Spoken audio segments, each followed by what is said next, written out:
মাত্র 11 বছর বয়সে অকাল মৃত্যু। আর সেখান থেকেই শুরু হলো আজকের বিশ্ববিখ্যাত শান্তিনিকেতন বসন্ত উৎসবের। চমকে গেলেন? হ্যাঁ, শান্তিনিকেতন বসন্ত উৎসব রবীন্দ্রনাথ ঠাকুর শুরু করেননি, শুরু করেছিলেন তার ছোট ছেলে সমীন্দ্রনাথ ঠাকুর। কিন্তু হঠাৎ কেন এই চিন্তা, চলুন বুঝিয়ে বলি।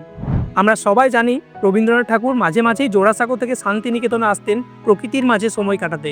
কবিপুত্র সমীন্দ্রনাথ ঠাকুরও ছিলেন ভীষণ প্রকৃতিপ্রেমী। 1907 সালের বসন্তে তিনি রবীন্দ্রনাথ ঠাকুরকে বললেন, বাবা, আমি তোমার সাথে শান্তিনিকেতনে যাব এবং আশ্রমে বালকদের সাথে সময় কাটাবো। ব্যাস, রবীন্দ্রনাথ ঠাকুর তাকে নিয়ে চলে এলেন শান্তিনিকেতন। সেখানে সমীন্দ্রনাথ অন্যান্য বালকদের সাথে আম্রকুঞ্জে গান, কবিতা আর পলাশের ছোঁয়ায় মেতে উঠলেন। নাম দিলেন ঋতু উৎসব।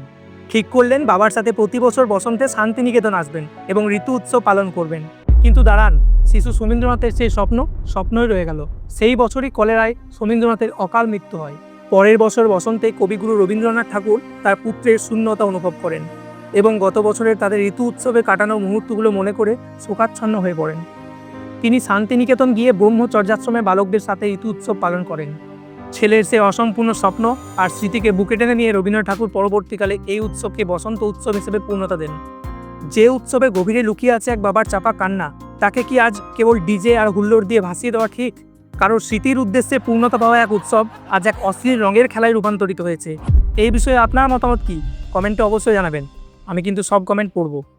আর ইতিহাসের এমন অজানা গল্প জানতে দেখতে থাকুন সুমন ডিকোডস। বসন্ত এসে গেছে।